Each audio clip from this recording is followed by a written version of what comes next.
what is the agenda for this webinar?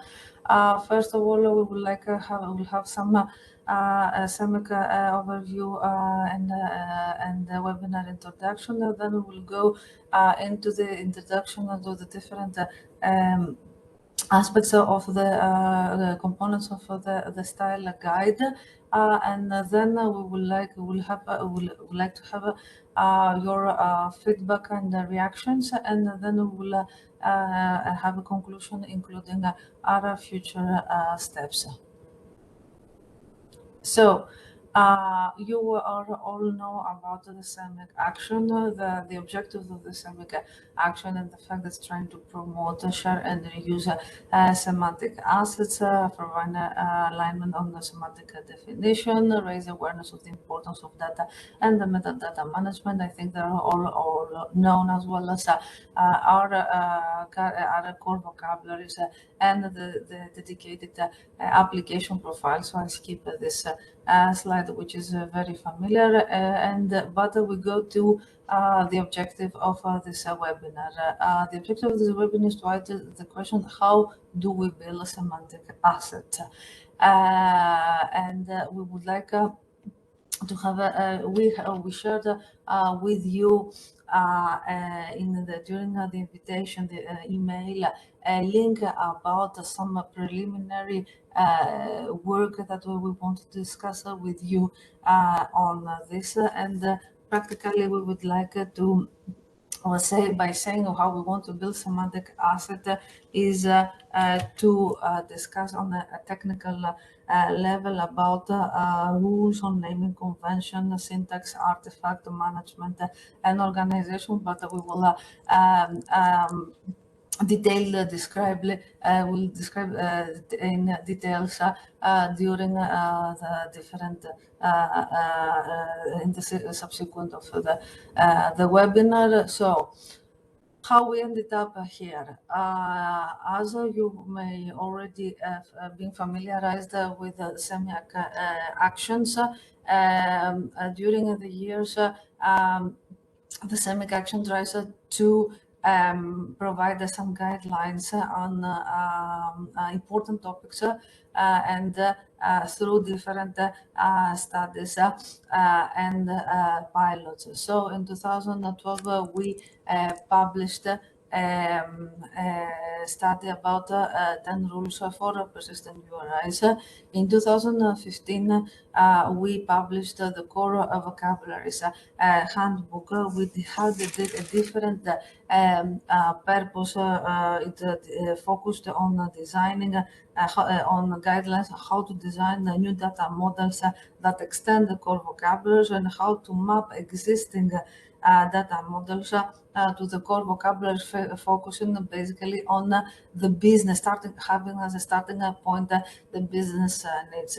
Since 2020, we tried to better formalize these notions due to increasing needs and to initiate activities that have a more coherent and can provide more concrete guidelines, not only to the how to map data models, but also to provide some more semantic semantical guidelines as the one that we will explain into them in the sequel. So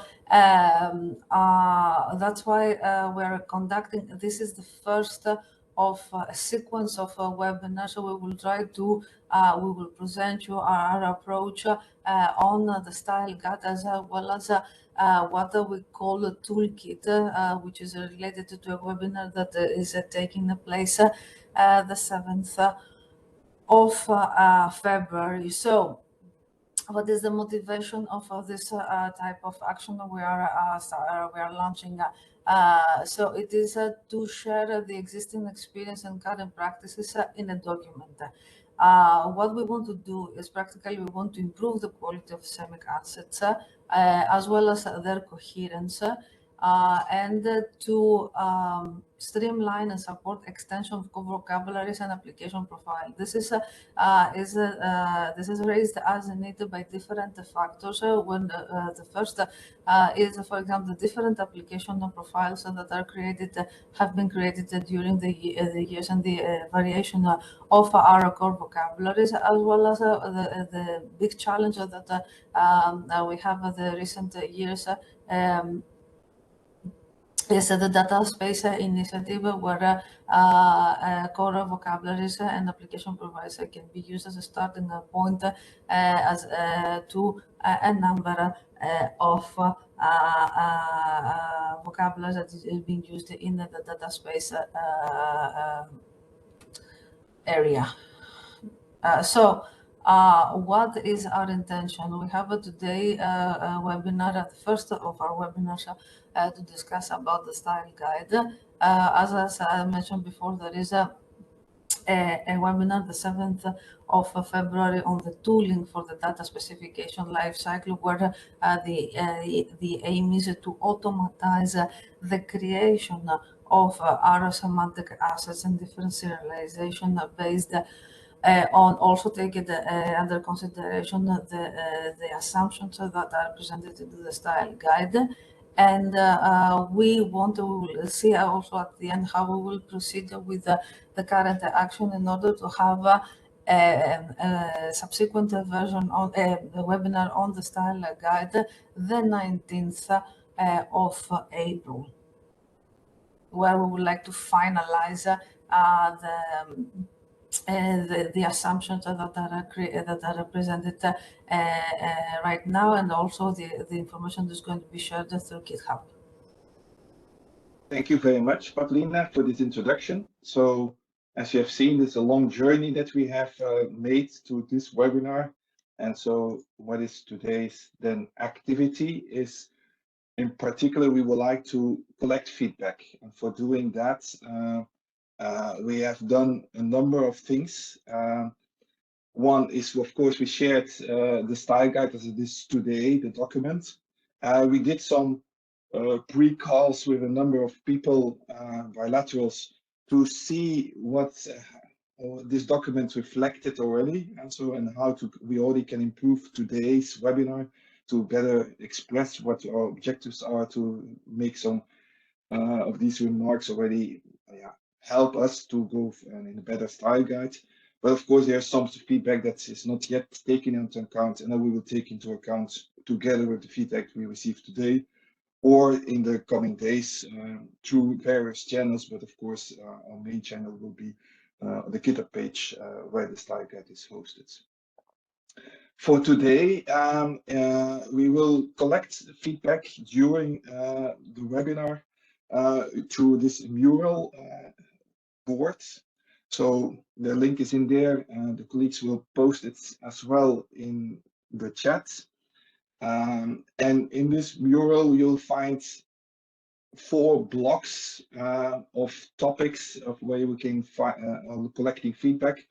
One is on more general aspects, so that you can give your feedback on the globalness and so on. Some others are, there's a block on terminology and on the architecture, how we have set it up. So if you have read the specification, and we'll explain it later on how it is set up, the style guide, then you see that there's a section on terminology and architecture. That's one block.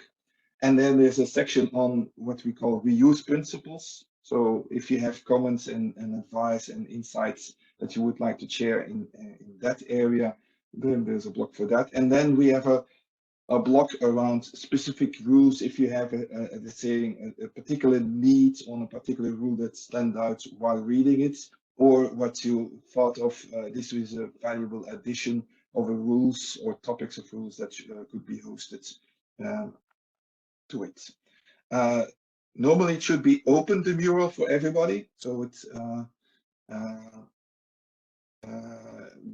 that you can play around, and you can pull stickers out of it. I don't know, I've shared now my PowerPoint.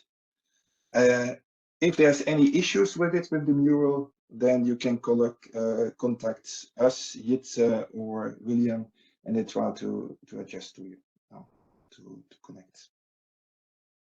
Yeah. So Jitse confirms people entering. You have sticky notes, and you can do that. So what we try to do is that I'll give now the floor to Eugenio, who will introduce the main parts of the style guide.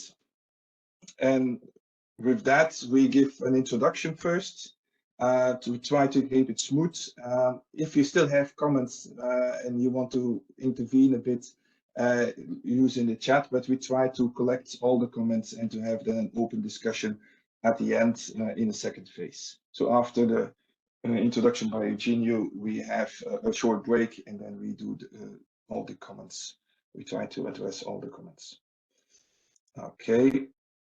In this introduction of the style guide, before I give the word to Joinup, what we'll talk is about 4 topics, but the first 3 are in extent, and the last one is just an overview as a reference that we have them. We're not going to deep dive in every individual rule and every individual guideline. That would lead us way too far. So we hope that this is at least the introduction that we will give you inspiration what it is there, that we have a good suggestion base to discuss. And the reason is that so we will first tackle what is the audience, what we target, who is the style guide, what is then the terminology and the architecture behind it, how we set it up, the style guide, how we have seen it, and then what are the reuse principles that we like to drive through in the style guides, in all the rules and guidelines that were associated with it. Unless there is now a feedback that comes from the community for the now that's let's be said, I can give the floor to Eugenio. Nothing, I don't think so. Okay. Yeah, Eugenio, I'm here. You can take the screen and then you can introduce. Great, thanks. So I'm gonna share my screen now. And I hope that you can see it. I can see not to play, and now I see yeah, we see the same slides. Okay, great. So thank you for the nice introduction, Bert. One thing that probably need to be added is that we aim also at creating a community around this style guide, right? So it's just the beginning, and we plan to kind of extend it to something that works for everybody. So we won't go into specific rules. We will just try to provide a setup. We aim at providing a setup, how we see it, and of course we need to start from the when we're introducing the audience, we need to explain what is it for, or who is the final consumer, or who is the final beneficiaries. So we've been doing data modeling mainly to be operationalized by the machines, and these data models are encoded where in the past like the developers had to make sure that the data models work well in the machines, but then the organization and the knowledge need to be sourced in from the business experts or from domain experts who know the core of the business that needs to be operationalized. And of course, when they interact with these machines, they want to recognize that the concepts they have in mind are also encoded properly in the software, and how they operate on that. So somehow these things need to come together, and they need to be coherent, and they need to be consistent between themselves. So ideally, there is one specification which satisfies all these 3 points of view, And of course, there should be only one source where both business, developers, and machines that can access and work. So SEMIC is this semantic interoperability action, comes to help or wants to help to properly write and properly provide this sort of data specifications. And there are editors, right? There are people who, there are knowledge engineers, there are semantic experts, there are data specialists who will write this sort of semantic specifications. So the style guide that we are writing mainly is for these editors who are creating such data specifications. And the aim is to provide some guidelines to the editors, whomever they are. As I mentioned, semantic engineers, data architects, knowledge modeling specialists. But the point is that we want to have a coherent set of data specifications that can be read and used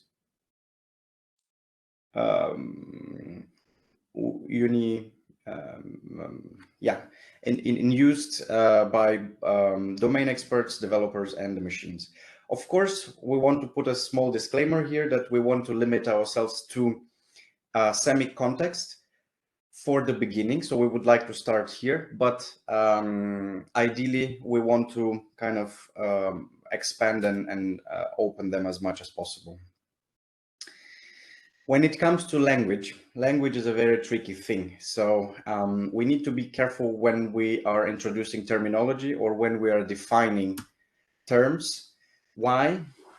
Because unfortunately there is no neutral terminology. So over decades, the terms have been overloaded with meanings and in different historical contexts. There have been various assumptions that were taken implicitly to the meaning of the term. So unfortunately, when we use the term vocabulary or schema, these are very tricky terms, because depending who's reading them, like we might see people nodding, yeah, we understand, but we have no idea how they understand it. And unfortunately, over time, this led to different ways of interpreting things. So instead of introducing new terms, because if we do so, this might just proliferate the problem and might lead to more confusions, we decided to stick to widely accepted and well-established terms. However, we want to make sure that I don't know how well we define them for the moment, but the point is to refine it and make sure that we have a clear framing and scoping of each term. So the important things that there are two important things that we would like to introduce, because it's like it comes as a preamble to the architecture. So the terms that we want to stress out is the term semantic asset. And when we say semantic asset, what do we mean? Well, in general, these are semantic data specifications, which in the context of SEMIC are of two types. We've identified what is called core vocabularies and what is called application profiles. So these are kind of, semantic assets. And what do they contain, or what do they cover, or what do they intend to define and specify are basically a collection of terms that are used in a certain domain of discourse. They also provide structures and rules. How do these terms combine with one another? And eventually, and that's what we want to bring explicitly on the table, because it was implicit, but it wasn't so clearly articulated. We want to also introduce the idea of reuse expectations. So this is what goes under the umbrella of semantic assets. And we want to clearly separate that, or want to clearly delineate from artifacts, or we can call them, I was about to call them semantic artifacts, but no.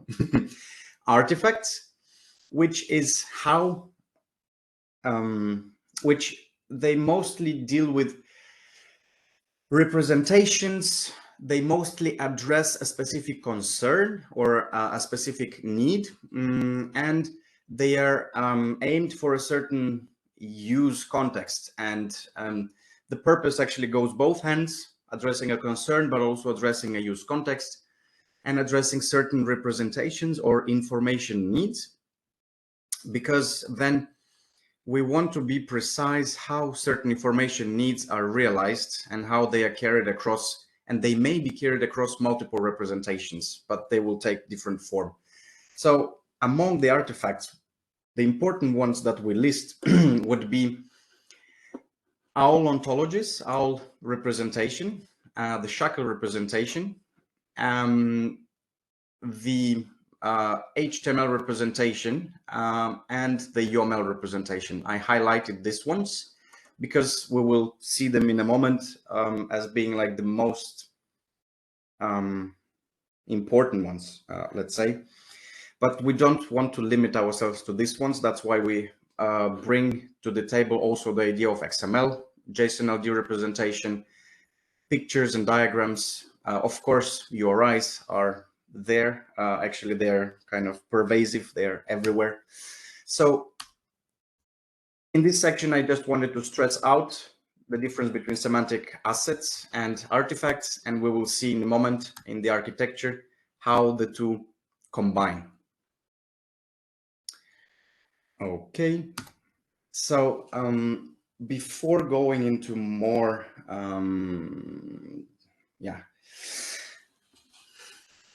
style guide specific architectural presentations, I think it's important to zoom out a little bit and look at the EIF. I assume that you are familiar with European Interoperability Framework, which tries to define interoperability. And there are four important layers that are depicted here on the left-hand side. And the layers come from legal to organizational to semantic and down to the technical interoperability. So where we want to situate ourselves with this style guide actually is here in the semantic interoperability, which has certain implications. And the implications are as follows. First of all, because it comes to the scoping also, it's linked to the scoping of the style guide. So there are certain things that we left out on purpose to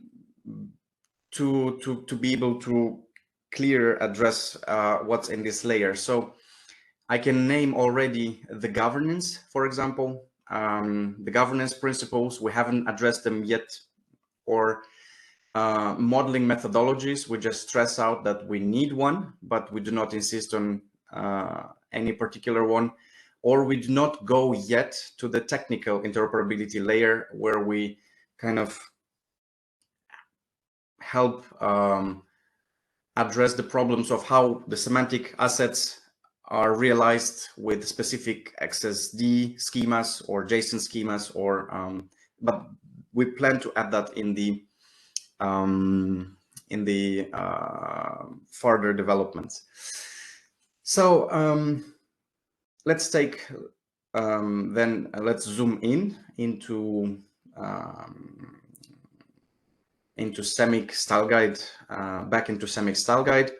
And if you remember, we spoke about semantic assets. So we have this data specification, but the data specification is not one thing.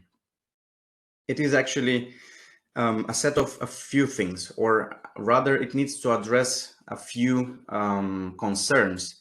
So one concern is of a visual representation. And why this is a concern? Because in our experience, when the knowledge engineer talks to domain experts, there is no proper discussion happening without a common dashboard with a set of diagrams where people are able to point out and move concepts around and link them. And so this has been there for a long time. Then we need machine interpretable representation so that the machines can operate on these data specifications. And we need, of course, human readable text. So both the domain experts, but also the developers are able to read it and again interpret this data specification. Now, there is also this layer of supporting the adoption of a specific data specification, and here we can think about examples or indications of how a specific data structure should be or can be realized in concrete, I don't know, XSD schema or JSON schema or database schema. But for the moment, we don't address this. So we just mention it that it is there as a set of another set of artifacts. But I want to get your attention for the moment just on these three concerns. And what has been historically used for visual representation was the YOML language, and not the whole YOML language, but primarily class diagrams, YOML class diagrams. And whomever was doing the process modeling, I think they were using BPMN for process representation, but we are not concerned with that. So YOML class diagrams. Then what has been used for, let's say, machine interpretable, machine readable representations? There were two things. Historically, there was just the OWL representation, which it is a formal ontology, a language for formal ontologies. And actually, not the whole OWL language was used, but just a short, a subset, a small subset of OWL. So let's think about them as lightweight formal ontologies. A few years ago, data shape language has been introduced. Shackle language has been introduced to specify constraints on how the formal ontologies ought to be instantiated, and this is great. We needed that. And as human readable specifications, we had traditional HTML, PDF documents. So you already can see that one data specification or one semantic asset, let's say it's not one thing, but is already a collection of a few things, of a few artifacts, and that's why we want to clearly separate the artifacts from the semantic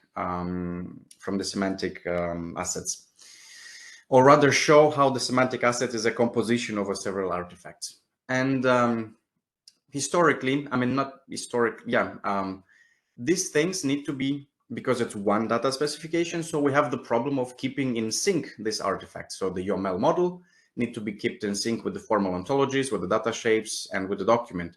If we do a change in one place, this change needs to be propagated to all of them, right? So there is a problem here. Keeping the different representations coherent is a tedious and error-prone process. It's painful. So again,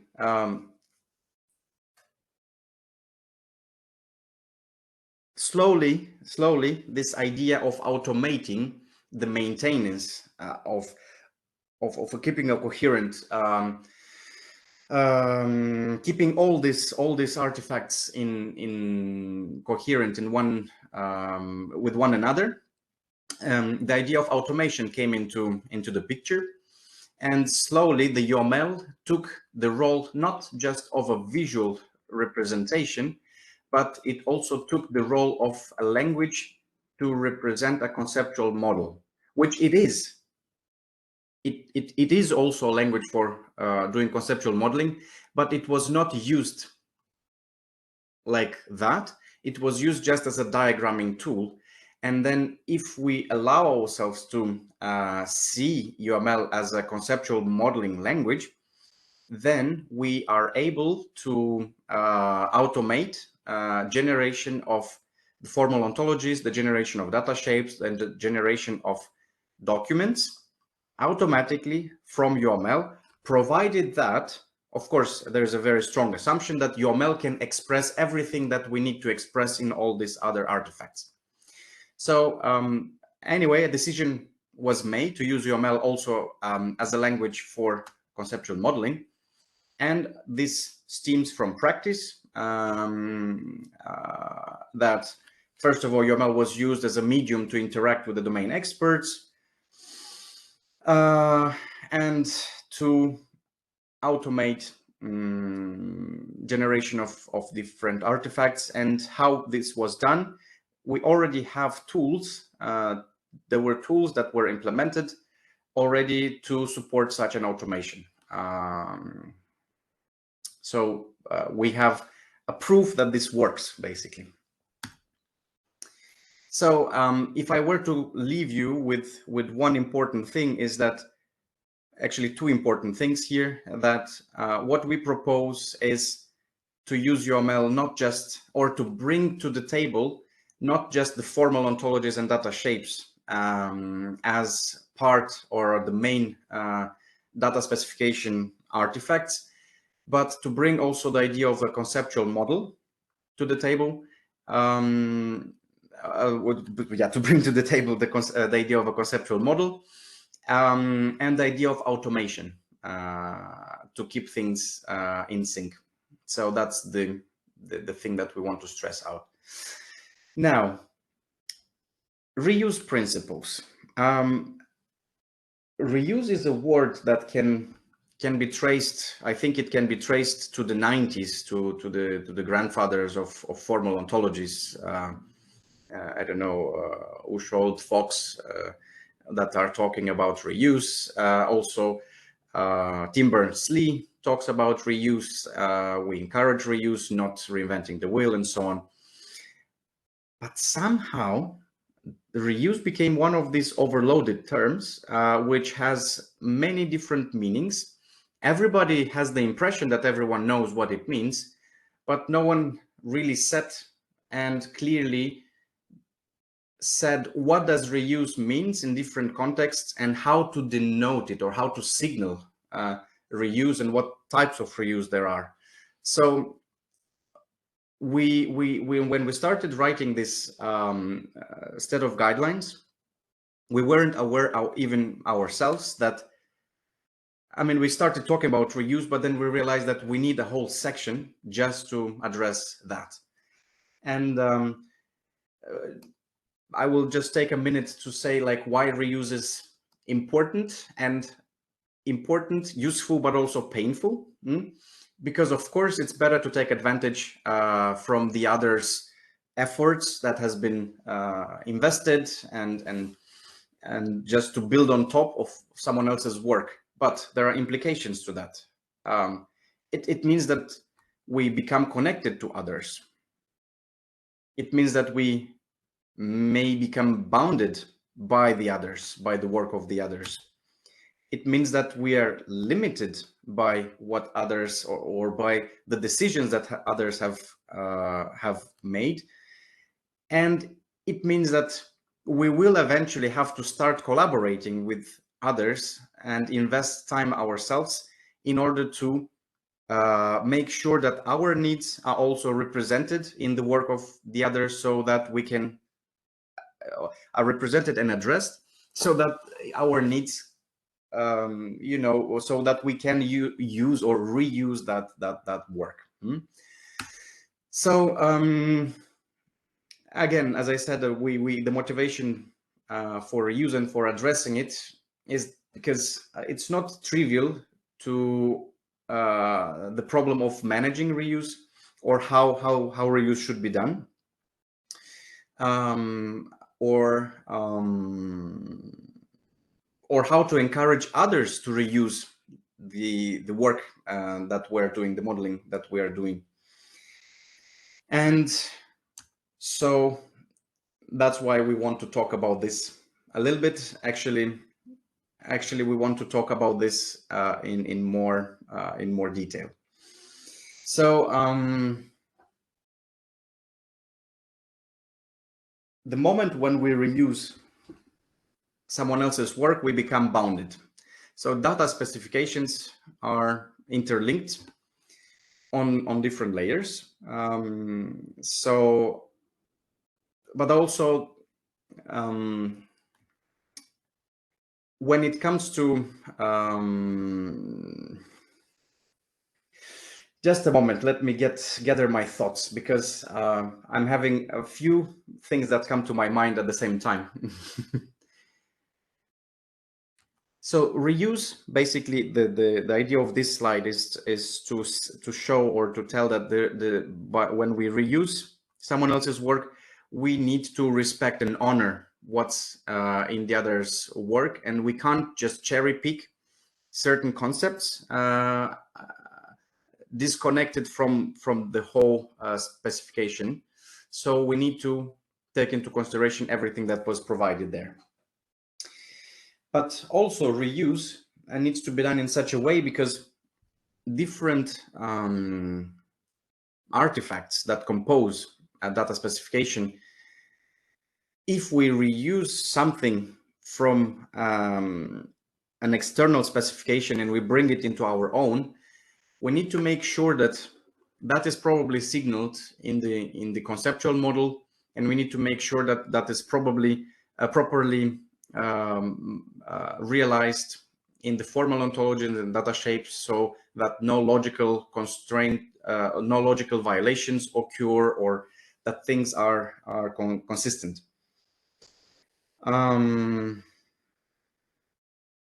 So because we propose to generate the artifacts, I mean, it's a weak proposal, but nevertheless, we know it works.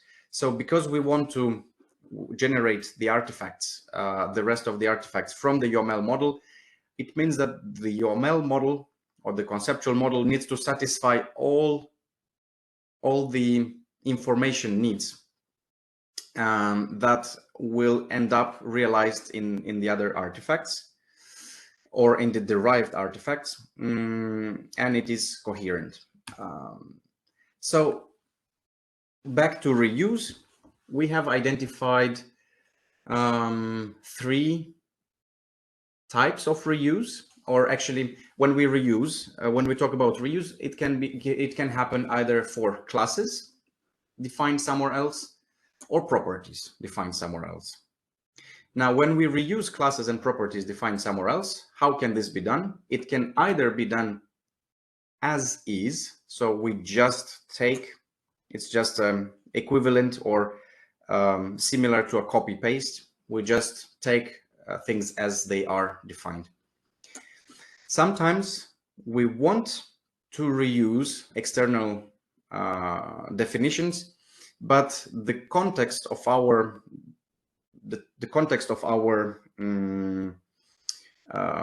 let's say modeling requires slightly different terminology. So we have seen cases when the meaning is the same, but there are other terms that are preferred for those meanings. And sometimes we want to reuse, but we want to make some semantic changes. So these are the 3 kind of big use cases that we've identified.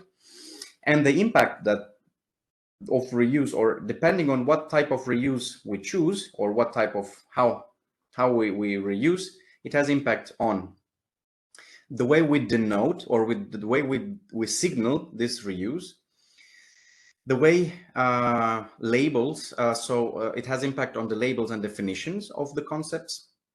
When we are reusing classes, it has an impact on what to do with the original properties and how new properties can be added, or if they cannot be added to the reused classes. And it has also an impact on properties, especially when the domain and range are defined in the original specification. And there may be other constraints and additional info that is important to take into consideration. So I don't know, how am I doing with time? Okay, I think I might have to speed up a little. Yeah, it's okay. Go ahead. Just go ahead. It's fine.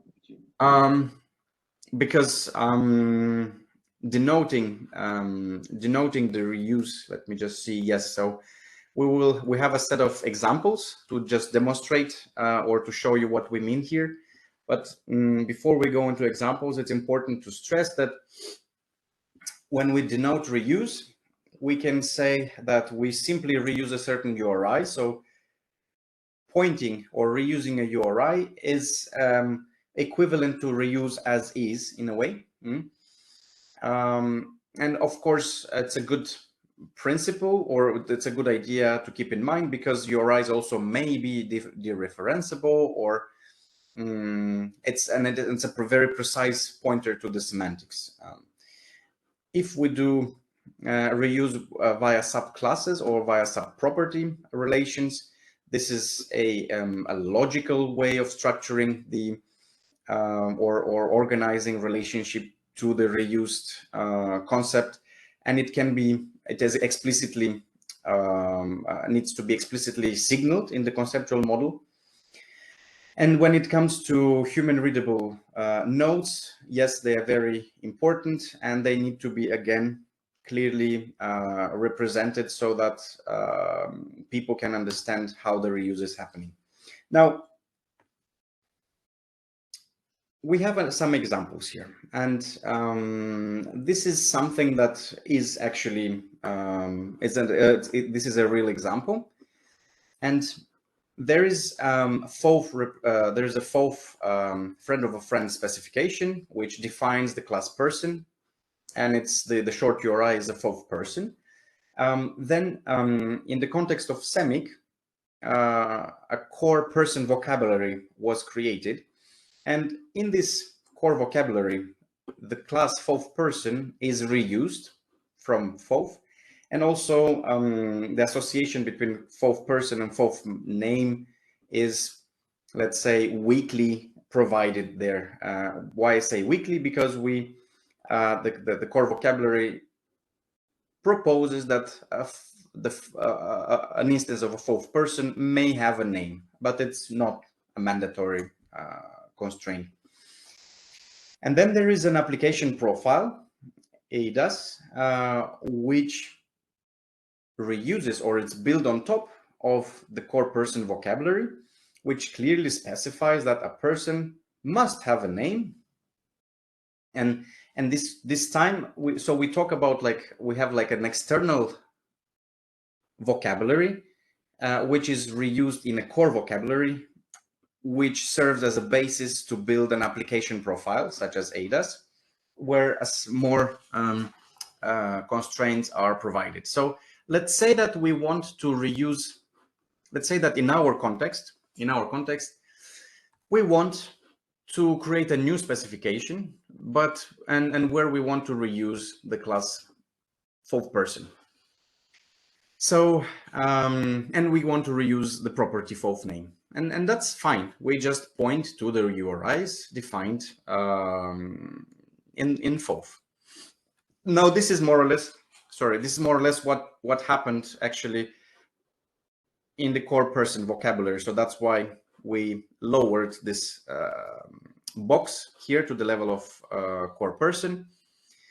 And in fact, this is what happens currently that's the kind of relationship between core person and FOF. We have this URI via reuse by URI. But now we can change our, let's say that we have another need in our context, and when we are deriving a new specification, let's say that we want to build on top of core person, but we don't want to reuse exactly the meaning that is in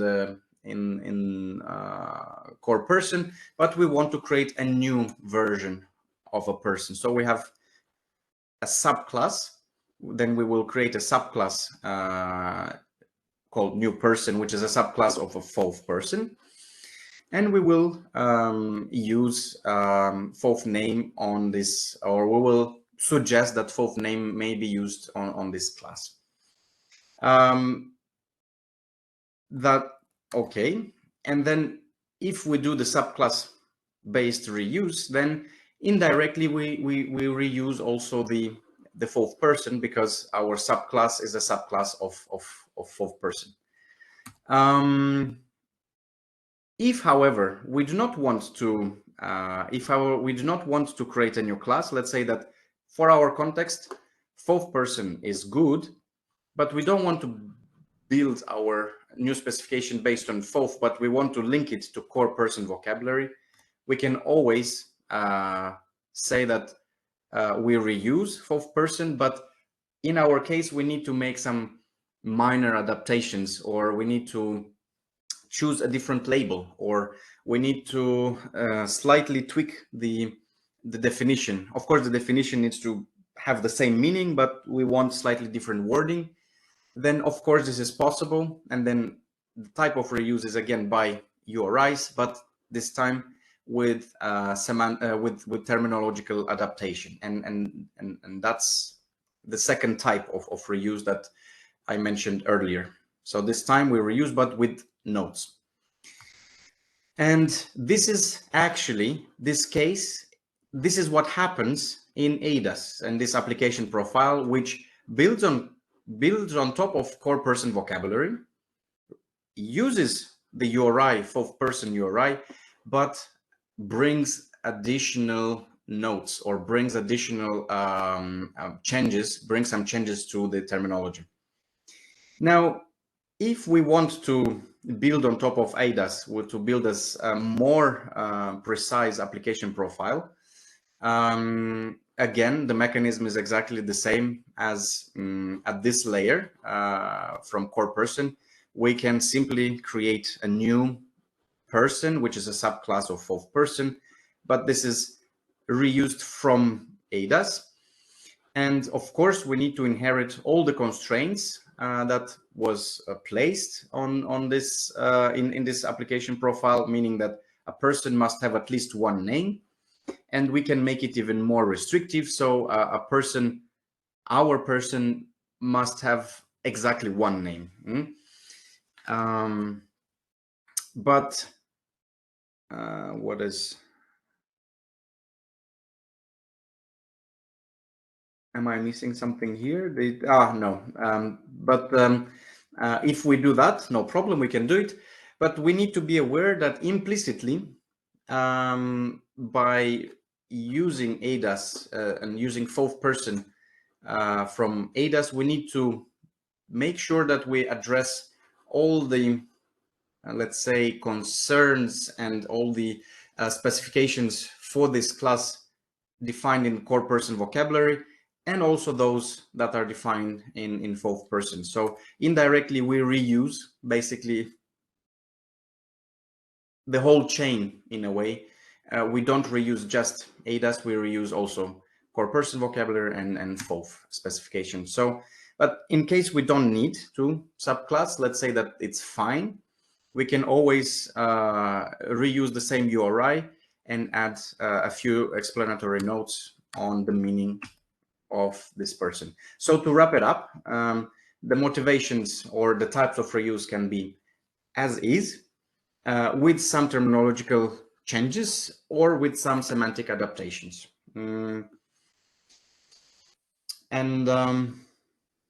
Probably should move on. And this actually can be seen in this this table. When we are reusing classes, we systematize how we denote things, what changes are allowed on the label definition and notes. So if we reuse as is, no changes are allowed on the label and definition.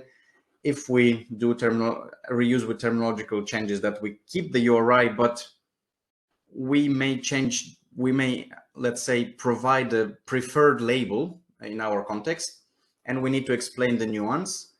And when it comes to semantic changes, then when we create a subclass, we're free to add our labels and definitions and whatever we may please. The same story is when we're reusing properties. I mean, it's exactly that.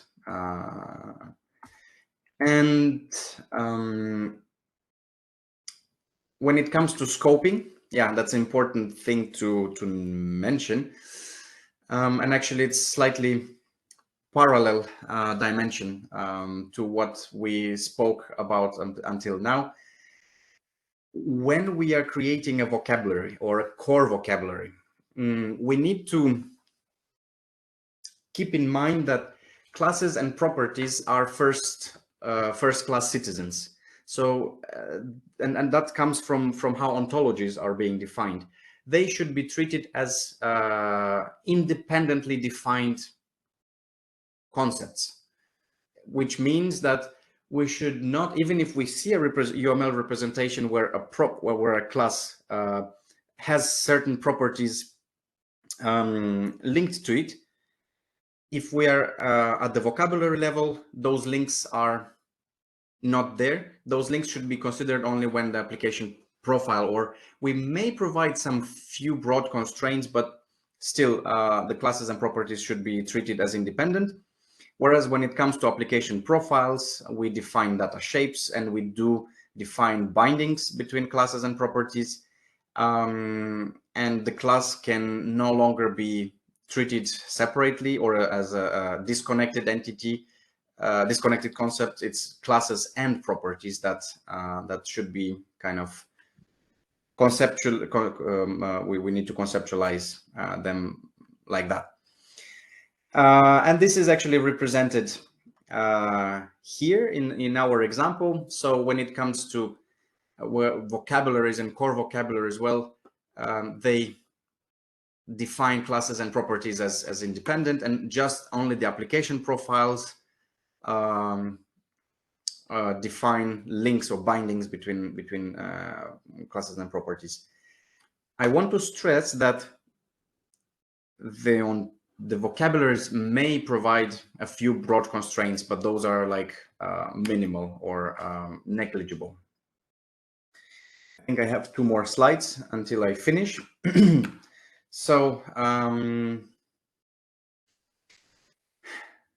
these are like additional nuances when it comes to reusing classes. And this is like the impact on the original properties and new properties. So if we reuse a class and the visibility and there are mandatory properties defined on that class, then we have to bring those in. If they are defined as mandatory, we have to comply with it. The optional properties, we don't need to. We should reuse just what we need. And the meaning of the class, when we reuse a class, we cannot change the meaning of the class. We may eventually add some nuances to it. And of course, we are free to add as many properties as we want for the reused class, because again, there's no strong semantic relation to, because it doesn't alter, or supposedly doesn't alter the properties defined in the reused class. So the basic principle is to use all the constraints that are within the scope of the class, and try to avoid semantic conflicts as much as possible. Well, there should be no semantic conflicts. So for example, using the same URI twice with the different semantics is not appropriate. When it comes to reusing properties, here is a nuance. I added only here. Okay. When it comes to reusing properties, exactly the same principle applies. We need to consider all the constraints within the scope of the property. If property has a domain or range defined, and it can happen explicitly, so in the OWL representation, we need to honor those definitions. We need to take them in, and sometimes they may be even implicit, so not in the OWL but in the definition. So we need to make sure that those are addressed. And if we reuse the property, we can, as we said, we can reuse that via a URI directly, or we could create a more fine-grained we can create our own property, which is a sub-property of the reused one. And then depending on what we choose, whether a domain or range is defined has an impact. So if we just reuse the property as is and there's no domain or range defined, then this property can be, we can freely add additional constraints. We can do whatever we want with it. However, if we does have already some domain and range defined, then of course we need to make sure that we match those definitions, or at least if we don't match, then the class, let's say that is, if we create another domain, then we need to make sure that this domain matches the domain defined in the original specification, and the same holds for the range. However, when we create sub-properties and there's no domain and range, then we can do anything we want. However, when there is one, even if we do create a sub-property, we need to honor the definition in the external specification. So one thing, actually, here we have a challenge, and this is again a new thing which we want to propose.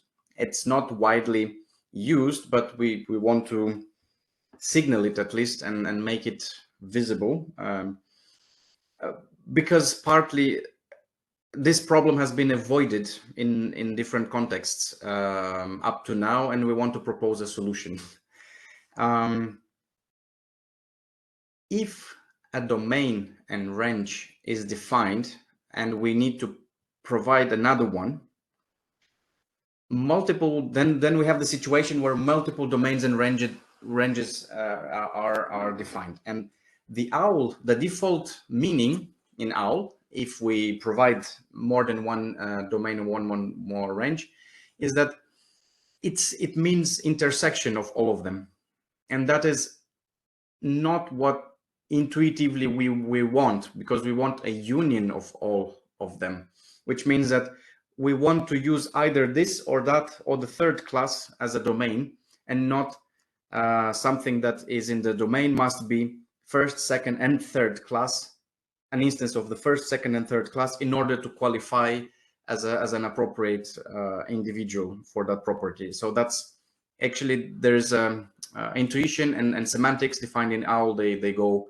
against each other. So to avoid this, because specification of domain and range is in a way a mechanism to provide already constraints, we propose to switch to shackle statements instead of using RDFS domain and range statements. But again, this is a recommendation, or this is something that we would like to introduce. It's not something that we want to just have a discussion on that. And I think I'm at the end of my presentation. Actually, we did not plan to go into the rules themselves. I just provide you an overview that we created six sections, or we identified 6 types of rules. So like general conventions, and I think we shouldn't really call them rules more, but in a way, okay, they're rules or guidelines, yeah, because I don't want them to be considered normative. So we have general conventions, we have conventions for the conceptual model. There are 15 of them. And again, because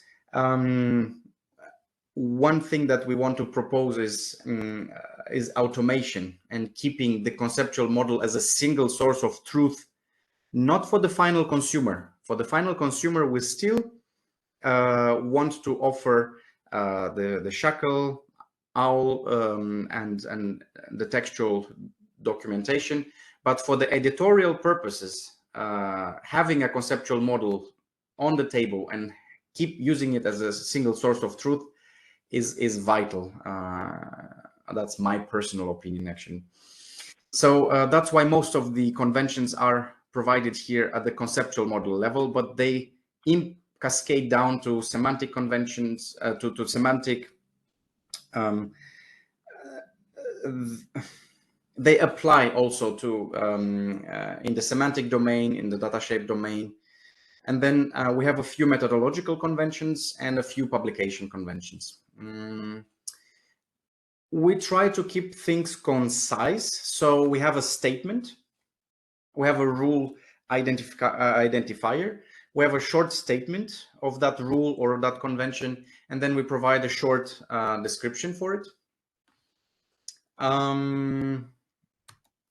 And you may see them, I mean, this is just an example, but if you go to the style guide, you will recognize things of this sort, like GCR1, reuse existing concepts as much as possible, representing the original semantics, respecting the original semantics and lexicalization. And I think I should stop here. Thank you for your attention and for your time. And I hope this is useful. Okay, so we have now a short break, a bit of as well to give you some extra thoughts and so on it. And then next, then we have some time as well to look at the board, the mural, and the chat to organize our discussion hereafter. So that we can answer the questions and have a fruitful discussion with you all. So I think we have a lot of time still, roughly 50 minutes to discuss, 45 minutes to do it. Okay, so we have a short break. At 11:10, we will meet each other again.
Dobra, tu podłączył się.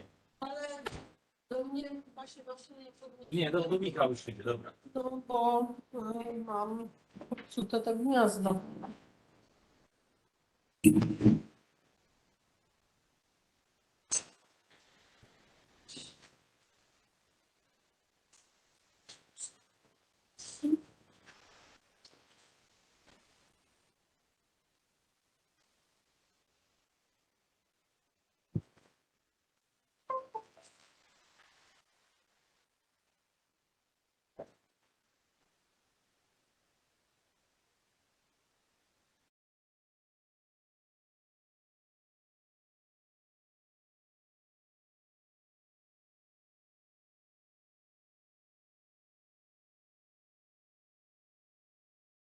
Time is flying, I see. Okay.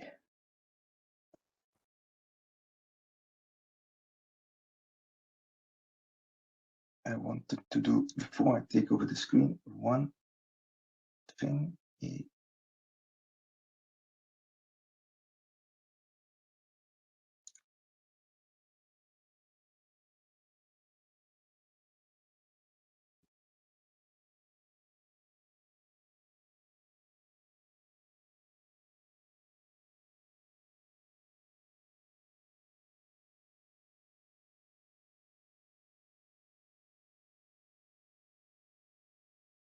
Okay, good. I'll take over the sharing of the screen. Okay, and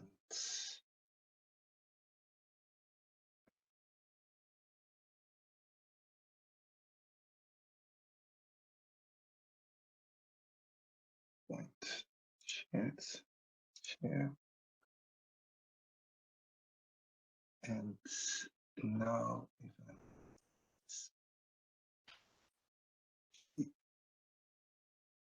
jumping back.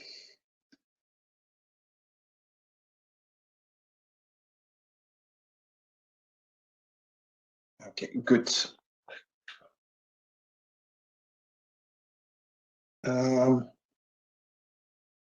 Okay, and now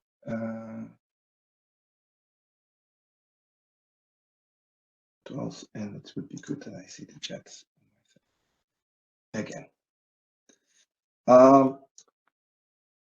Okay, so in the feedback in the audience and so on, so there, I would like to open first a discussion that has been ongoing and started in the chat along many things, and it's one of the topics in the mural that I see is the question: should we use UML as the language for the conceptual model, or should we just treat it as a visual diagram and nothing more? And then the question is, of course, how you maintain that diagram in the storytelling. No sound. Okay, nobody hears me. We can hear you. Okay, good. Okay, good. So I don't know if people would like to raise hands on that and want to share their insights on this. I see, Rob, you have raised your hand with this question. Yeah, thanks, Bert. Look, I totally agree that the separation of concerns using Shackle and OWL gives us all the power to profile things from multiple viewpoints, which makes our conceptual models reusable. I've had a lot of experience in OGC and ISO with UML models, and very rarely are they in a very usable form. One of the things that I observe is the underlying UML idioms that people use change with generations, and reuse of UML as a conceptual model seems to be fraught with technical challenges. But I do agree that actually modeling in UML and diagramming and having a canonical diagram is a really good thing. So I would love a tool where I could basically be constrained to a particular minimal profile of UML, which is consistent with conceptual modeling, and then absolutely write it out to OWL and Shackle, or OWL in particular, and then be able to profile with Shackle. If the tooling supported that, then I think your vision is realistic, and I can see the benefits. I haven't yet seen the tooling to support that, but I'd love to play with it if it exists. Okay, thank you, Rob, for your feedback. I'll give the word first to Roberto. Hello. Well, about the modeling, since I think we are using RDF, it would be better probably to find tools to model directly in RDF and eventually generate UML from RDF if we need it. But in general, since UML was born to model software, instead we are modeling concepts. Probably it is better to use a conceptual language with tooling eventually, but to model using RDF, it would be, in my opinion, more clear. And then a question about ranges and Shackle. I was curious whether when we create or we extend ontologies or specify ontologies, we should use Shackle even for defining syntax of the objects, or just to model the concepts? Well, I think that the second question is a different one than on the UML as a language. So will come back to that later. I would like to first focus on this one, Roberto, because otherwise we have two discussions ongoing in parallel. That's fine for you. I will come back to that question again. Yes, it's okay. It's okay. So I see that there's in the chat statements that there's UML is a little bit more formal than we maybe might think. That's on that. So there's a challenge, and I don't know, before I give the word to Eugenio, if somebody else of the audience is raised his hand, and otherwise I give the word to Eugenio. Okay, then I give you the word, Eugenio. Thanks. I just realized that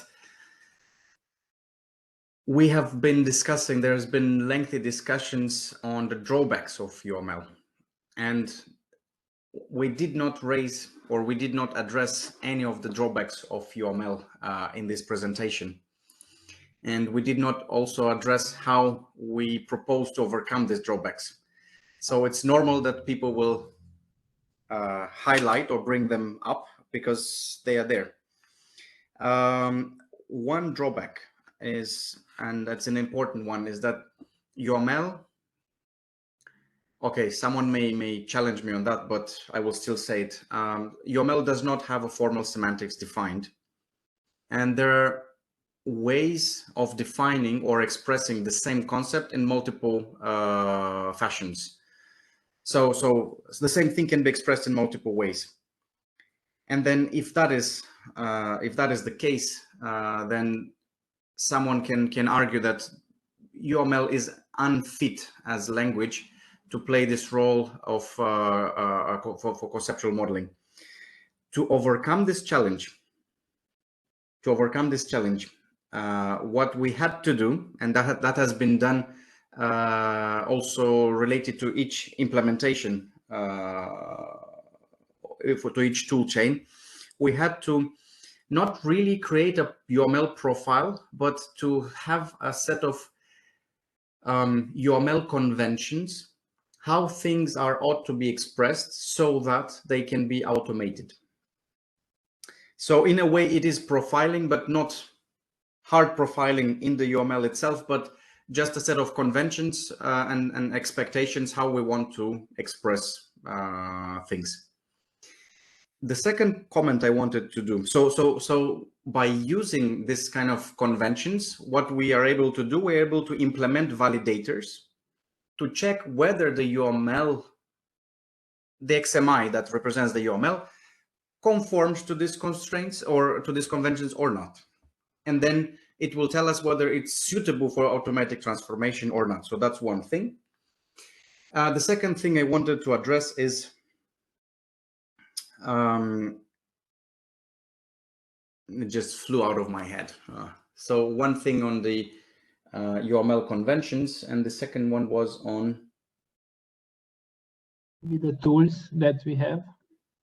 But no. Okay, I will come back to this later. It just flew out of my head. But it was connected to UML. Okay, I think one of the elements, and that comes raised on it here, is that we have a graphical language, and there's a need for a graphical language. What has been used is actually and defined a subset of a graphical language, in this case UML, which we put a strict profile on to capture the conceptual model. This is what is written in the document, in the specification, and the approach that is over there. Now, I know what I wanted to say. okay, so that helps you to think. May I finalize on it, and then I'll. Because that's a major concern, is the way UML is being interpreted. It's connected to interpretation, but as Roberto pointed out rightly, UML has been created with object-oriented programming in mind. It was created for the developers primarily. So, and it's a correct argumentation that when a developer reads a UML diagram, there is already a way of reading that diagram, and this is a danger because we do not intend our purpose or our reading of the UML diagrams is not the same as the originally intended reading of the UML diagram. So that's why we come with a big disclaimer that this UML diagram should not be read as with object-oriented paradigm, but it needs to be read more with the paradigm proposed in the semantic web world. So that, unfortunately, yeah, we need to highlight and provide this disclaimer. And then how this should be read is addressed by the set of conventions, UML conventions, and changing the interpretation of it. Okay, that's all I have. I think you have, there are two more aspects, sorry I jump into, because I think you want to address this as well, that was brought up, is basically the transformation, the automated transformation from UML, because some have said that it's not possible. And the other is the reverse. Why is it easier to do from UML RDF rather than RDF to UML? So I think those are two aspects that we still need to address from the concerns. Just if you want to, Eugen. Well, yeah, I can. Thanks for pointing that out. Someone indeed may argue that it's better to do it in RDF and then in OWL, and then of course we have languages such as VOWL, or there are a few grapho, there are a few visual representations for the ontologies. The problem we have with that is that we weren't able to successfully use them in discussions with the domain experts. So I think there is place to explore this direction, but for the moment UML has played very well, has proven to be a good visual language for discussions with the domain experts. Let me put it that way. And of course, we can investigate this this other approach. Yeah. Yeah. So I first give the word to Kostas and then to Rob. Thanks, Bert. I just wanted to chime in and agree with Eugen and also what you said, Bert, that I believe here that the point is using UML not as a formal definition, but really through a set of conventions as, let's say, a development aid and a visual aid.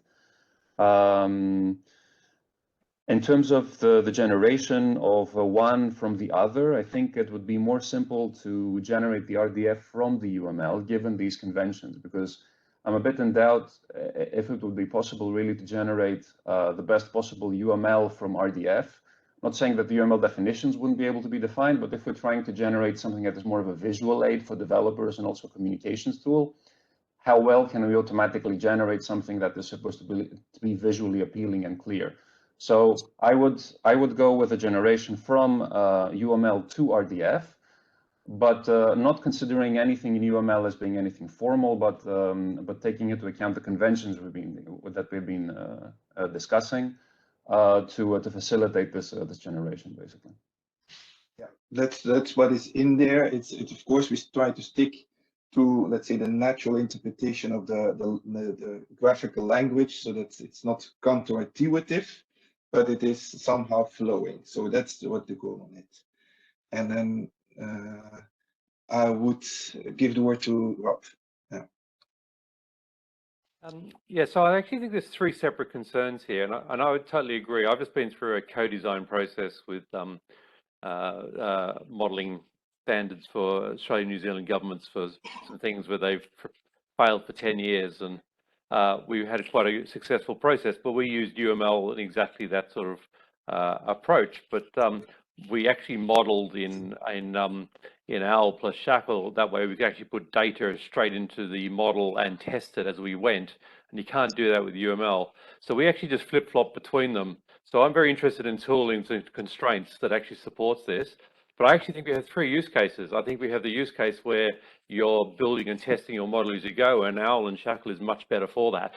And also the reuse of conceptual pieces. There's much more pieces which are reusable. There's no real reusability of UML out there.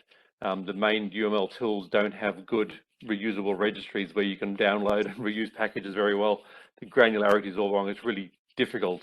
We've done a lot of work in the OGC building recipes for using Subversion repositories for reusing UML packages, and it is really, really hard to maintain, and the learning curve to do the mechanics is very high. Whereas dereferenceable URIs for ontologies actually makes them much, much easier to share. So I think we've got the use cases of we want to design in UML and then write to a reusable. So the actual reusable asset is actually the ontology, and the UML is the tool to get there. I think we've got another situation where we already have a UML diagram and we want to generate the ontology view of it. And then we have another use case where we have a UML diagram, which is typically a logical model of a system that we want to extract a conceptual model out of, because we actually have real world things with identifiers we can use.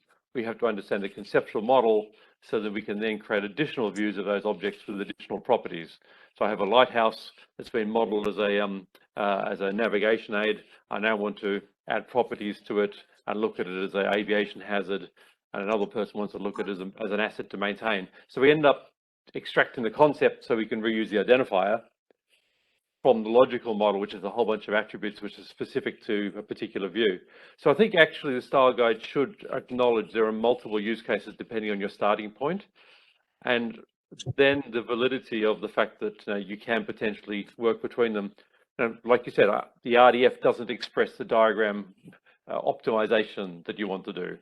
So it's not expressive enough. So it's great to be able to use the UML and drive it, but it's not naturally going to be the natural starting point. Okay, thank you very much for your feedback. I think this somehow we would like to conclude this, because of course there's a list of pros and cons on each of them. To a certain extent it works. On the other hand, it might be not, let's say, always matching. what I think we have to take care is that the rules or the outcome, as Rob as well mentioned, that this is what we in the end want to share and want to be aligned on. And that is the mean and to get there.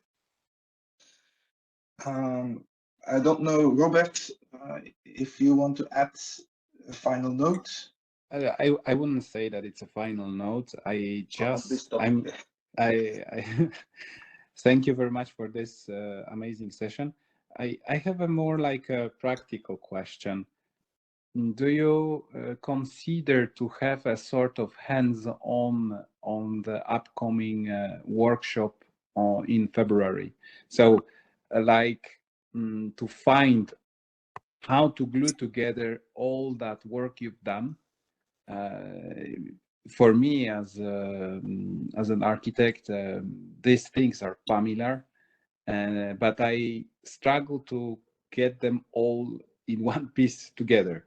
So how, where to start, how to practically use the guide in the context of drafting data models, or in the context of steps that I would need to follow in order to get the most of it in the assignment of the given project, or in the scope of developing a platform. This is something that I would definitely be very interested in. Okay, thank you, Robert. That's I'm not going to do deep into it because we want to stick to the rules, but just feedback on the next webinar in that indeed. What there will be presented is the high-level overview of the tooling that we use for the SEMIC artifacts to create.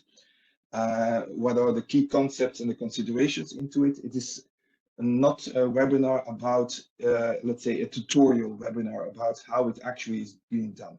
It's more about what are the, let's say, the toolings around and needed and the considerations into it. But we can do, and since it's a working system, create as well let's say a tutorial session around it. If people would like that, maybe we can note that in the mural, and put a tutorial session on it as a site, maybe as a next step into the visualization toolkit one. Okay, so I would like to close down this discussion, which is kind of fruitful. I think it will not, on the UML, it will not stop, but I think it's still a good, let's say, starting point on it. On the high level things, okay, what I want to take up next.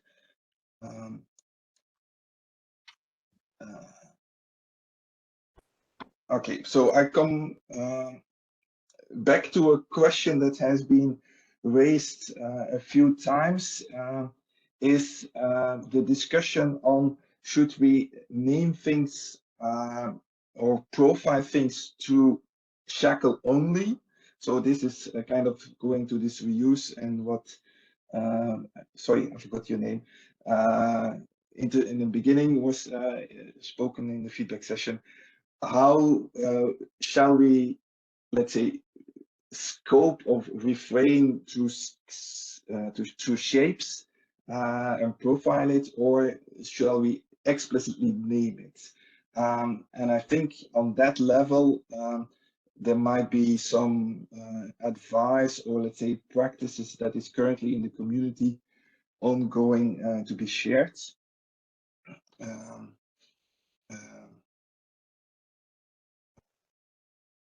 So I don't know if people have a point to say about that, if they prefer through shaping or through, let's say, explicit naming and the way we denoted the reuse.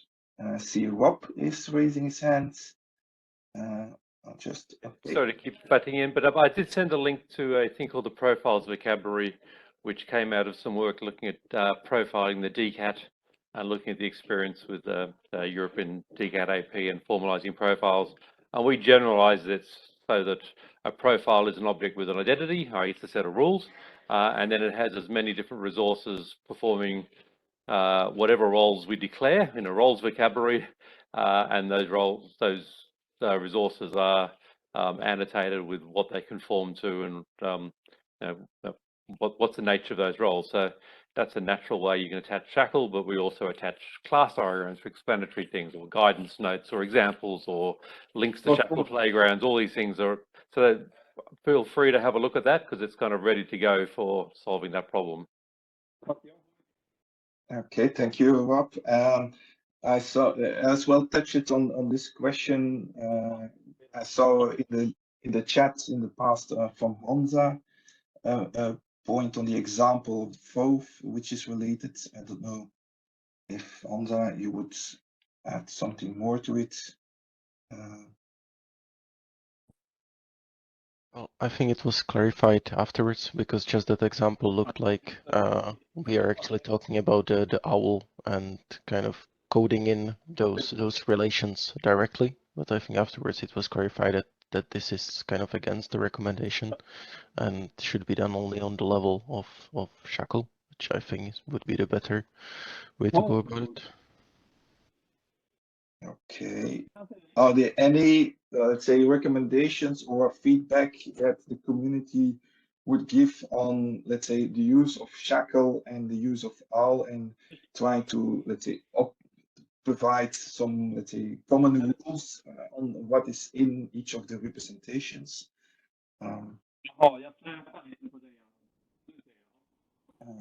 know if any hands are getting raised.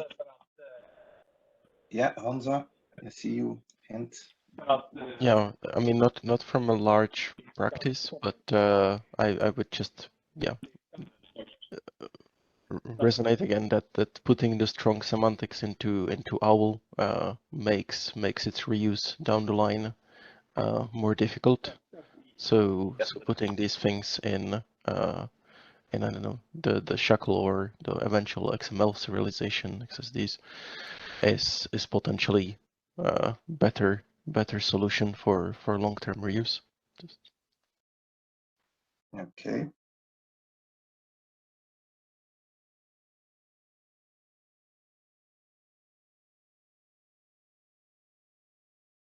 Is there other feedback in that area?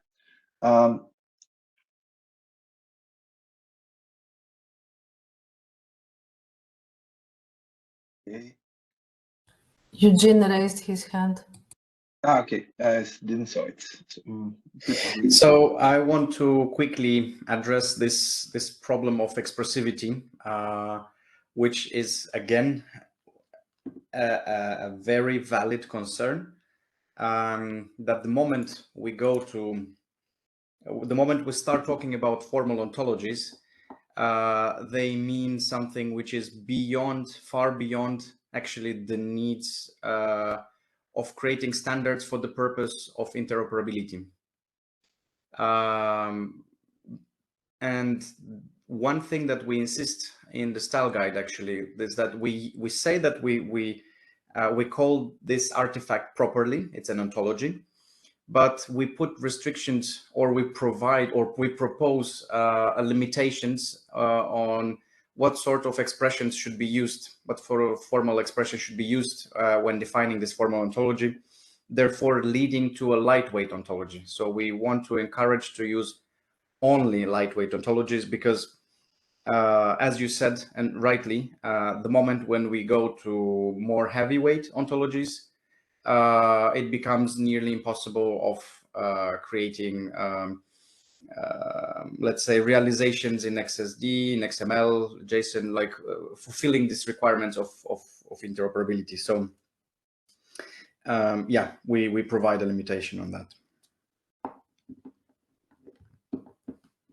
Okay, we saw, and we already mentioned that there were not all supporting assets being described as artifacts and so on. That I think we got feedback, for instance, XML and so on, others.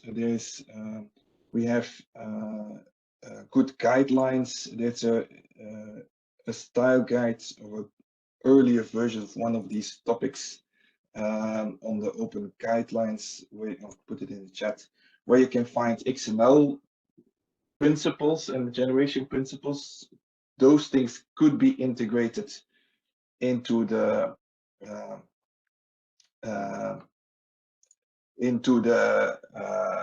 style guide as well, or being an annexo to it.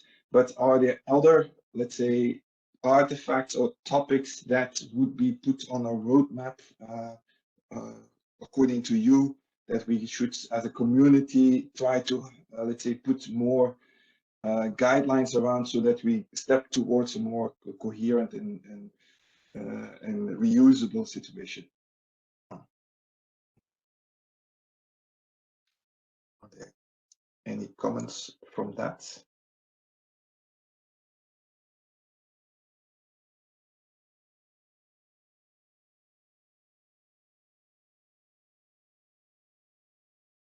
No specific requests.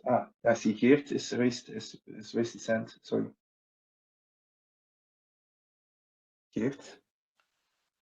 I don't know if you can hear me. Yes, we can hear you. Yeah.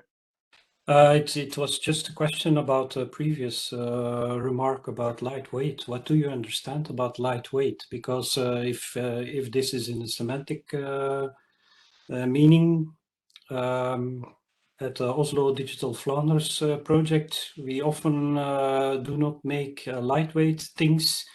It's most of the time rather complex diagrams for rather specific domains, like, for example, cultural heritage or financial data or public transport. And so lightweight is often not an option. But maybe I do not understand really well what you mean with by lightweight. Continue, or yeah. You go ahead, Bert, if you want to answer that. Okay, so yeah, so in here at lightweight, we used it more on the level of the technical, and there are two ways. Here it's about the model itself. So in course of SEMIC, we have a very broad and eagle's eyes perspective. So the amount of restrictions that we would like to impose on those managed or governed data specifications is as minimal as possible, but sufficiently to give some direction and guidance. So in that sense, that it's maybe a statement towards SEMIC scope, lightweight on that level, but as well a statement towards technical representation, where we choose to be not inherently improve and to be very strict, but have a focus on the reuse potential of the terms and so on that we introduce. So to make that light. Maybe in that respect, if I may, it would be interesting to make a clear distinction between, because in the text you have two kinds of models, let's say, vocabularies and application profiles, but there's not maybe a clear distinction with what we call at Oslo Digital Flanders implementation models. Where very quickly in working groups, because certain stakeholders push to include certain things which are rather platform specific or rather implementation specific, which eventually will reduce the usability of the model for a wider range of implementations. So maybe in your text you should make clear that things like, for example, platform-specific things like keys, like versioning info, like timestamps and that kind of thing, that these things are more concerns of implementations and implementation models, and that they do not contribute to the semantic model, to describing a certain domain semantically, but rather to describing technical issues in exchanging the data. I don't find anything about that in the style guide. Okay, thanks for the feedback. So that's and indeed, this moment we didn't went in that layer towards the implementation or towards systems. Eugenio? Yeah, there are two things. So we state in the scoping of the style guide, we do explicitly state that we do not cover technical implementation layer yet, although we are very well aware that it needs to be addressed, and we need to continue working on establishing the relationship between the semantic layer and the technical layer. If we have in mind that EIF interoperability framework. So yes, we will go that direction as well. To go back to your previous statement, or rather question about the what do we mean by lightweight, if I may, I will share my screen for just 1 minute and point out that we do have one of the conventions.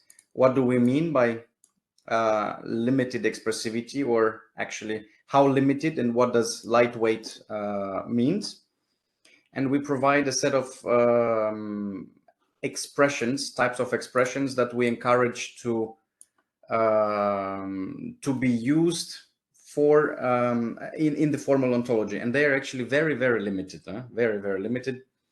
So we propose mainly class definitions, data type property declarations, object property declarations, subclass relations, annotations of various types, and of course a proper ontology header needs to be there with import statements and metadata. But that's all. It may be debatable whether we should also include RDFS domain and range statements. We are still open to that. I mean, we could, but not much more than that. So other types of concerns we recommend to be taken into the shackle shapes, such as cardinality limitations, I don't know, value constraints, and things of other sorts, yeah, to be taken to data shapes. So I hope it addresses your question of what do we mean by lightweight ontologies. How lightweight? It's Well, we have a proposal that lightweight. No, it's maybe our representations are even more lightweight, because I see things like alt label. Don't think that's supported in our case. Yeah. But the idea is that lightweight doesn't necessarily mean simple. We can have hundreds. Okay. I mean, this is applied to hundreds of classes and properties. But to limit on what sort of expressions we are able to take in, to take on board, what are sort of formal expressions. Yeah, lightweight in that sense, not simple. Okay. So I will stop here then. Bert, you can reshare the slides, your screen, sorry. Okay, yeah. On that, maybe an open question because is there anything on, see Alberto? Yeah, sorry. Sorry, maybe I'm a bit disruptive, but I haven't heard much about the adoption. So because we are discussing how to codify the semantic ontologies and so on, but what about the adoption? Because maybe the language is imposing a barrier to adopters. And I guess if all this is not adopted, what's the point? And I'm afraid that the feedback from the actual users is that important that should be, let's say, a core element of the discussion. And I haven't seen that much. Okay, good. That's a point on governance. That's one of the feedback and that we already got, that there's nothing about governance into it. That's true, and we intentionally did that because we wanted to focus more, firstly, on the coherency of the data specification as a document as a whole, rather than on how to come to this specification and what is the evolution and how it's being adopted. So we wanted to separate it, that discussion a bit out of it. The only statement we make today is there should be a governance, but of course there's a lot to tell, and it might impact even detailed representation choices. For instance, if you think about governance, then you think about evolution, and then you think about how things appear and disappear, and in particular disappear, what you do with that, and so on, and how are you going to represent that. Nothing on that element, and in the broad sense, is explicitly style guided and expressed. So given that, that's an open area of work where the community certainly could contribute to it. As such, to, let's say, adoption, purely as adoption and as community building and feedback and so on, the goal is, of course, in the hands of the community to a certain extent and to think. For SEMIC, this is part of the, it's even in the words of the acronym, community, a semantic community. So the goal is to reach out and to talk and to do this. So we hope that this is aids in adoption.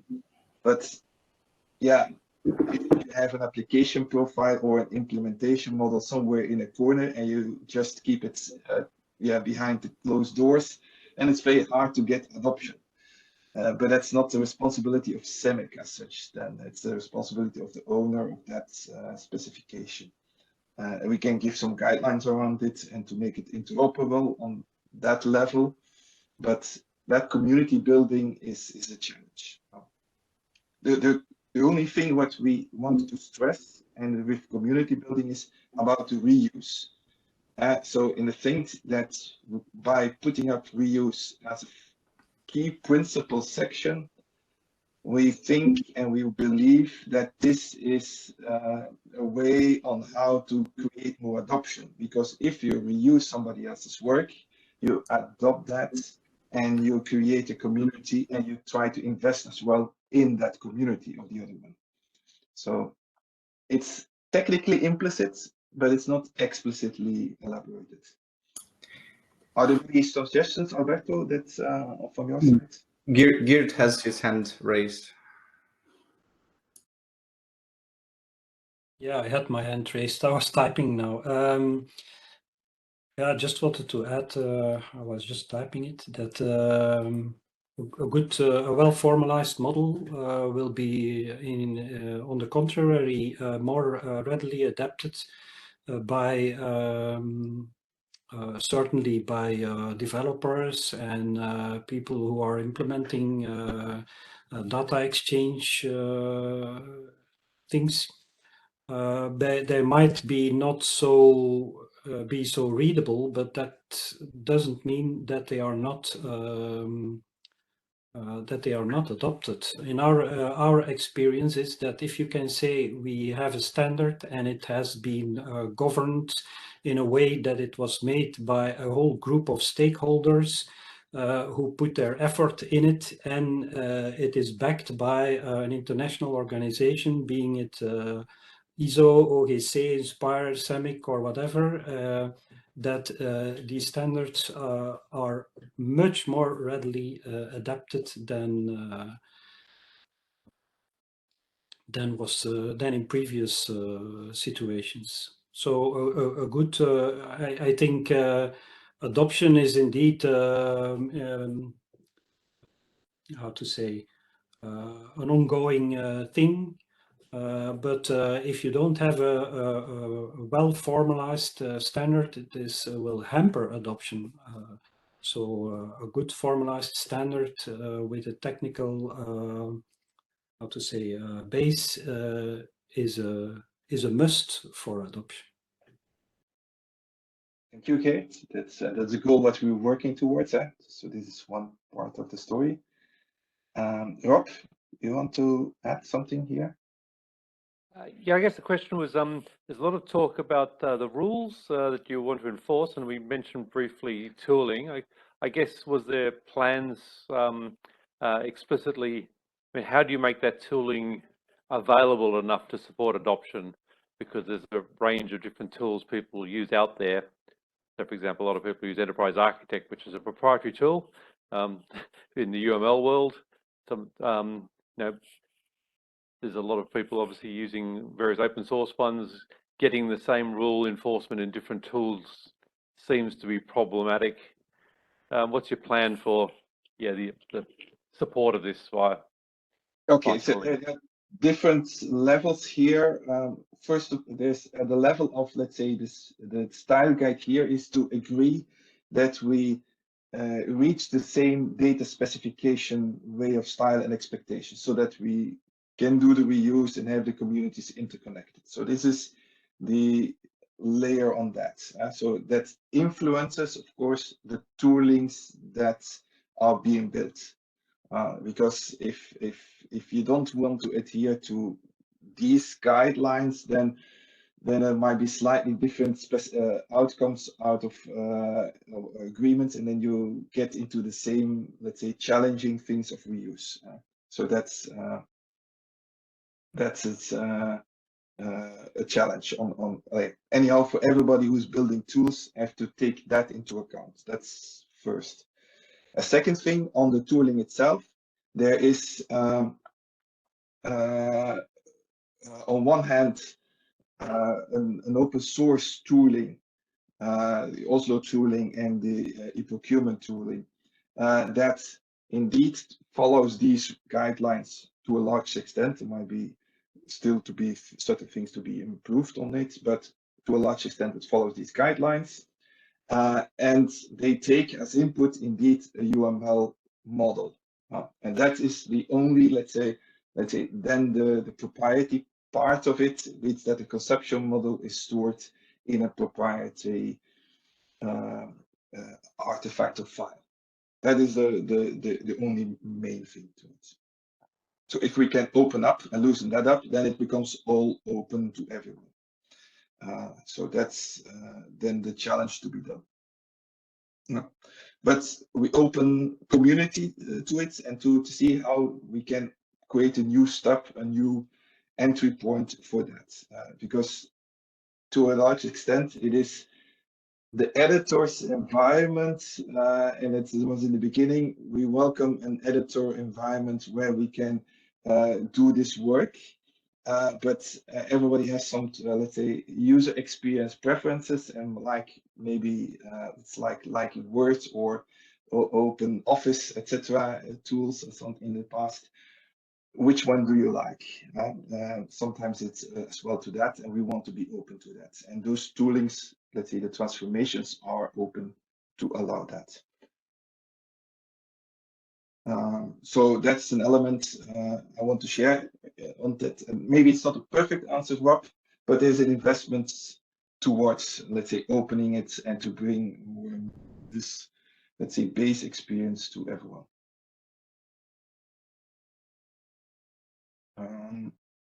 Okay, I see it is time almost to close it.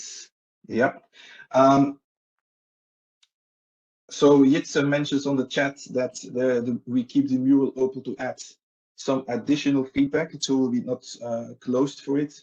There are some things in particularly in the detailed section on the rules, topics like how we tackle on code lists, and this was even a generic, are there, let's say, good rules and basis on that, to elaborate more on that, but as well on what to do with we have classes and properties, what to deal with data types. Is that a special notion that requires additional attention in the modeling world. Do we want to do something with it or not? So these things are in there. So please add your feedback on it. The goal is, and this is important still, that we are building a community out of it. So we hope that you are still you're willing to continue to it and so on. So we will add what is in the mural. We will read them.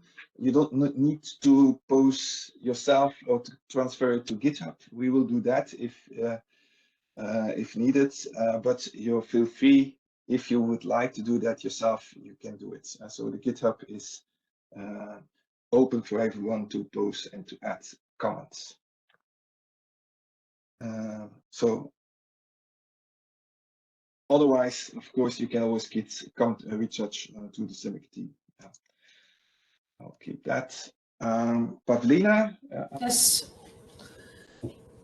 First of all, I would like to thank you all for your comment in this live discussion, as well as the input provided into mural. As we said, it was mentioned by Bert, we will transfer your comments, try to group them into GitHub issues and to continue the discussion into GitHub space.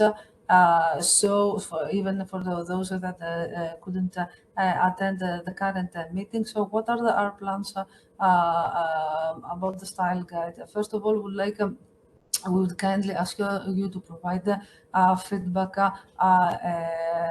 until the end of February, so that we will be able to integrate and process this feedback until mid-April. Where we will also try to boost during this interval community building, and our plan is to have a second webinar, as it was mentioned at the beginning, the 19th of April, in order to reach a consensus about the rules, and I stressed the fact that consensus in the sense that you mentioned earlier how we're going to tackle the types of rules, and what will be the community's contribution to this. So we will make a decision based on and proceed based on your feedback. We would like also, because it was also mentioned in the chat about how this will be combined with the tooling, with that we have the webinar about the tooling approach, how to make a more automatized the different the life cycle of data specification, and created a different serialization also based on the style guide rules that we will co-decide during the discussion of the style guide. And we will keep you up to date about other events that might be related.